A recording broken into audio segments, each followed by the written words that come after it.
संपदा the resource channel में आपका हार्दिक स्वागत है। और इस समय हमारे साथ हैं मत्स्य पालन विभाग के पूर्व उप निदेशक श्री वीपी सिंह साहब, और हम उनसे जानना चाहेंगे कि मत्स्य पालन की जो विभिन्न सरकारी योजनाएं हैं वो क्या हैं और मछलियों का उत्पादन कैसे किया जाता है। नए तालाब करीब 7 लाख है। अच्छा, नए तालाब के लिए 7 लाख। हाँ, लेकिन सब्सिडी जो है कम है, उसमें 30% है।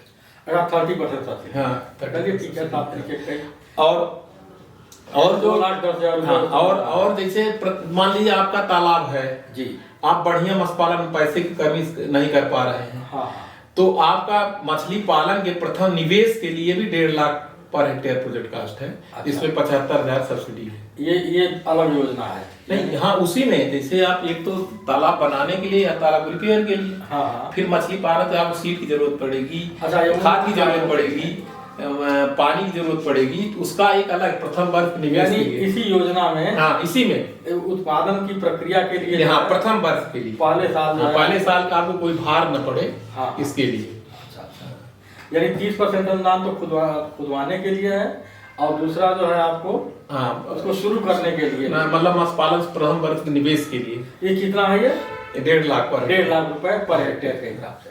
अच्छा, तो ये तो हम जो है इसको शुरुआत कर सकते हैं। मत्स्य पालन को शुरू करने से पहले क्या क्या सावधानियां रखनी चाहिए किसान को?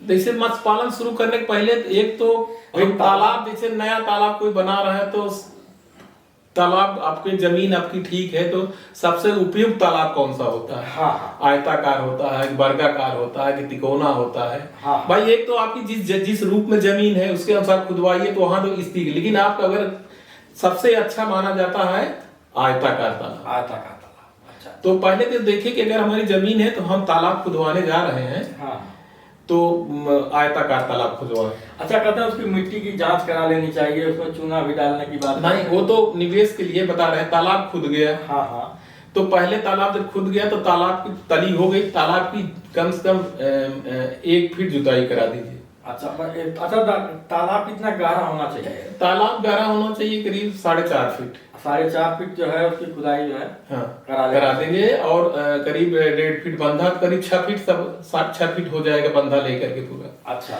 मतलब 4.5 फीट पानी हमेशा रहना चाहिए, 4 फीट पानी रहना चाहिए, तालाब में रहना चाहिए। इसीलिए तो मैं पहले तालाब खुदाई, तालाब की जो है वो गहराई ऊपर से 6 फीट बंधा लेकर के 6 फीट है, और 4.5 फीट जो उसमें पानी भरा रहना चाहिए। मतलब मेन चीज 4.5 फीट खुदाई कराए, फिर 1.5 फीट का वो दे दे, वो 6 फीट हो गया। हाँ। अच्छा, ये जो बंधे का जो ऊंचाई होती है डिपेंड करता है कि कितना बड़ा तालाब बना रहे हैं। अच्छा, जी, तो उसके कैपेसिटी के अनुसार, कभी मान लीजिए बारिश से पानी आया तो बंधा टूटे ना, हाँ, तो उसके अनुसार ऊंचाई और उसका जो बंधा बनाता है 1:2 के लेवल बनाता है स्लोप में। अच्छा, जैसे 2 मीटर लेके चल रहा है तो ऊपर 1 मीटर हो जाए।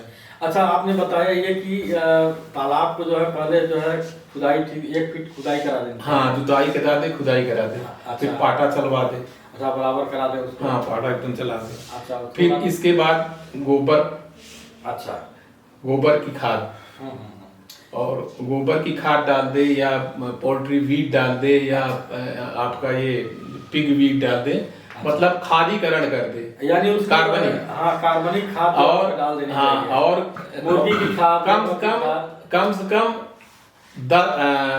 नया तालाब है तो 10 टन पहली बार। अच्छा, यानी 10 टन जो है खाद पर 1 हेक्टेयर, गोबर की खाद या मुर्गी की खाद मुर्गी का या पिग का, तो उतना तो पिग और मुर्गी नहीं मिल पाएगा, लेकिन गोबर जो है मिल जाता है, मुर्गी का भी मिल जाता है।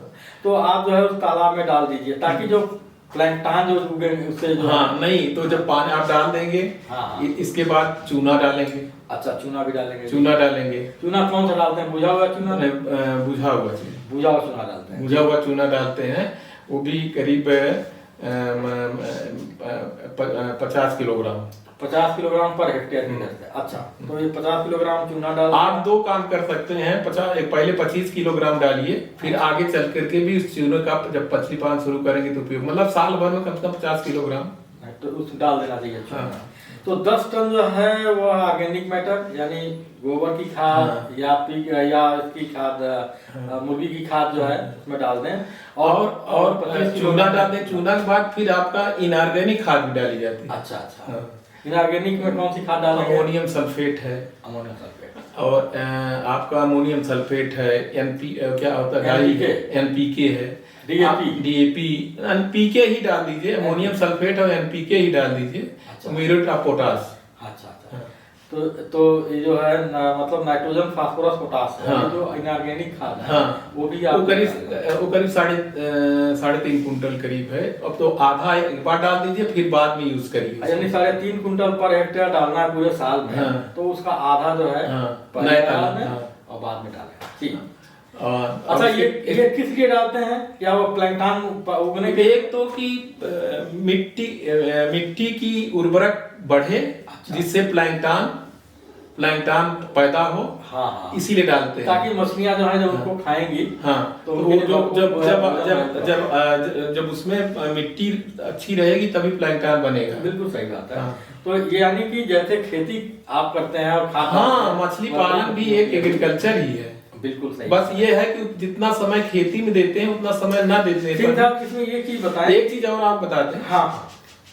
जो कि पहले बनाना चाहिए था कि जब हम नया तालाब बनाने जा रहे हैं तो पहले मिट्टी की जांच हमको करानी बहुत जरूरी है। जी बिल्कुल सही। मिट्टी की जांच इसलिए करानी चाहिए, ये जाने कि ये पानी रुकेगा कि नहीं इस मिट्टी में। अच्छा, ये तो मतलब मटियार की मिट्टी।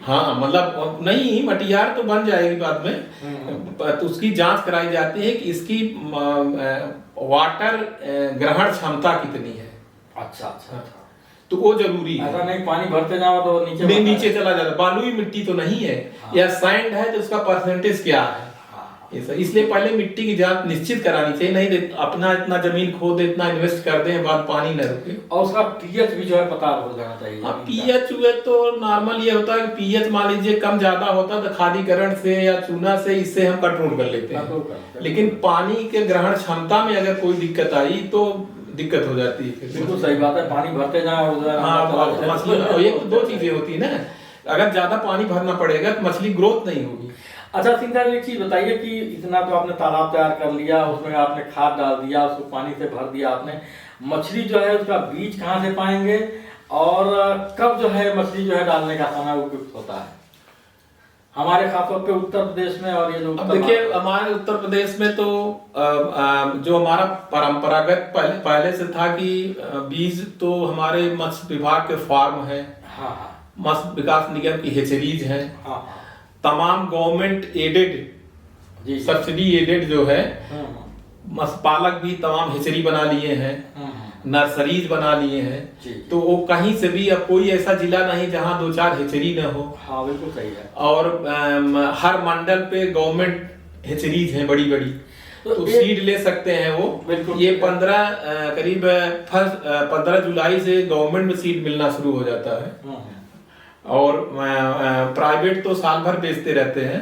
तो लेकिन 15 जुलाई से सबसे उपयुक्त साधन यही होता है कि 15 जुलाई के बाद आप सीड। 15 जुलाई से कब तक? ये अक्टूबर तक जाता है। नवंबर तक ज्यादा। अब जब नवंबर नहीं सितंबर तक मेन है कि सबसे अच्छा समय है, सितंबर तक सीड को डाल देना चाहिए। यानी 15 जुलाई से लेकर के सितंबर तक। 30 सितंबर तक सीड डाल देना। तालाबों में जो है वो सीड डाल देना चाहिए। अंगुलिकाएं जो होती हैं, अंगुलिकाएं, उनको जो है डाल देना चाहिए। 1 हेक्टेयर में कितनी जो है मछली संख्या लगेगी अंगुलिका की? देखिए इसका बड़ा पहले जो वैज्ञानिक थे, जो पहले जो हुआ था कि एक मछली के लिए करीब 20 स्क्वायर फीट जगह चाहिए। तो करीब 5000 मछली का रिकमेंडेशन होता था। 1 हेक्टेयर के तालाब 5000 अंगुलिका का।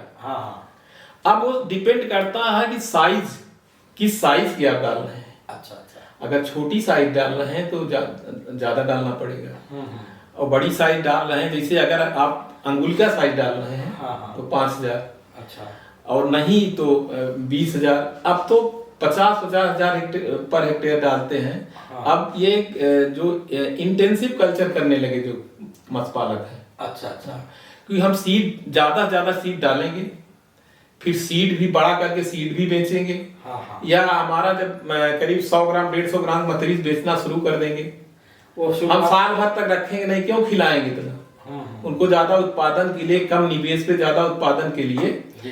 तो इसका अब ये है कि जो लिखित में है तो 5000 अंगुलिका पर हेक्टेयर है डालने का, लेकिन एक किसान अब काफी वो हो गया कि इंटेंसिव कल्चर करने लगा, कि सघन मत्स्य पालन जिसे आप कहते हैं। जी। सघन मत्स्य पालन, कि हम ज्यादा सीड डाल करके उस सीड का उपयोग बड़ा करते जाएंगे, एक महीने बेचते जाएंगे, या सीड बड़ा हो गया किसी को बड़ा सीड चाहिए तब सीड ही बेच देंगे, ज्यादा पैसा मिलेगा। बिल्कुल ठीक बात है, उसको पैसा चाहिए ज्यादा बेच सके। यानी कि मोटे तौर पर अगर आप मछली बड़ी करके बेचेंगे तो 5000 बड़ी।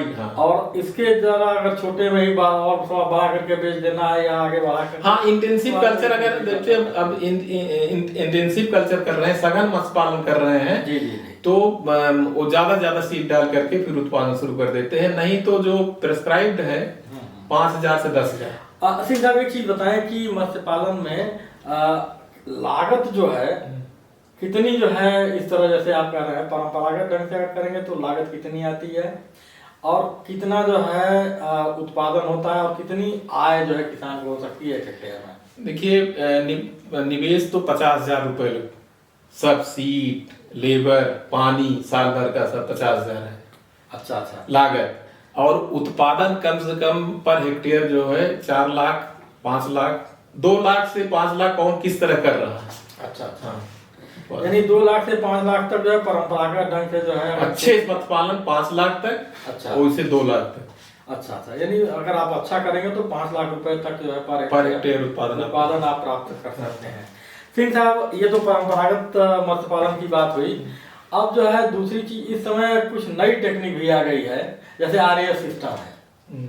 तो आरएएस सिस्टम के लिए कहते हैं कि जो है उसके लिए जमीन की आवश्यकता नहीं है, आप टैंक बना के कर सकते हैं। क्या है ये? अब ये देखिए, आरएएस सिस्टम ये है कि ये मोनोकल्चर है। अच्छा। आरएएस सिस्टम मोनोकल्चर है कि एक मछली का पालन आप कर सकते हैं, एक वैरायटी की मछली की वैरायटी। वो भी हमारी इंडियन कार्प नहीं हो सकती उसमें। अच्छा।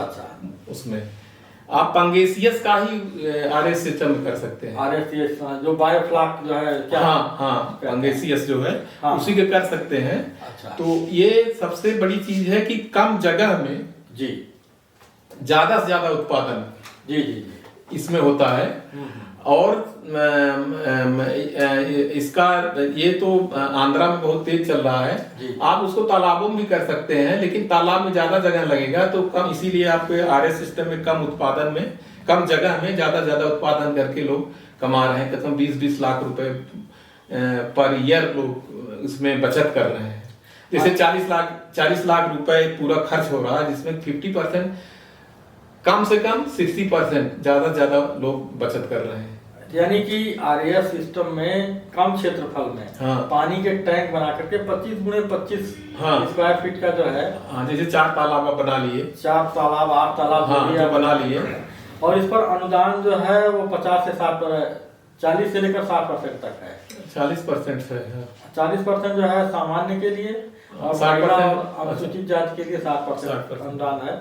तो ये जो है इससे आप तालाब बना करके, इसमें लागत लगभग 50 लाख की लागत है उसमें, तो अनुदान सरकार का मिल रहा है, और इससे आप जो है अधिक उत्पादन जो है थोड़ी एरिया में ही कर सकते हैं। तो इसमें लाभ जो है लगभग जो है 20% लाभ है। अब देखिए, इसमें 40 से 60% लाभ है। 40 से 60% लाभ है। आप 100% में 40% भी है, 20% तो बहुत कम है। अच्छा। यानी 40 से 60% तक इसमें लाभ है। यानी अगर आप 100 रुपया लगाए तो लगभग जो है 50-60 रुपए आपको फायदा होगा। अच्छा। 40 रुपए आपका खर्चा जाएगा। अच्छा। तो आरएएस सिस्टम जो है ये सरकार की जो योजना है, केंद्र सरकार की योजना है, उसमें राज्य सरकार के द्वारा क्रियान्वित की जाती है, जिलों में क्रियान्वित है। और ये केंद्र राज्य दोनों सहयोग से। ये बताएं कि इसके लिए किसान जो है कहाँ जाए, जैसे जिलों में कहाँ जा करके इस के बारे में? ये हर जिले में हमारे यहाँ असिस्टेंट डायरेक्टर, अच्छा, और मोस्टली जिलों में असिस्टेंट डायरेक्टर का पद है। अच्छा। कहीं मुख्य कार्यकारी अधिकारी के पद है। जी। तो वहां जाए, उससे वहां अब तो ऑनलाइन सब अभी पेपर निकला था, जी जी ऑनलाइन जो है आवेदन करें।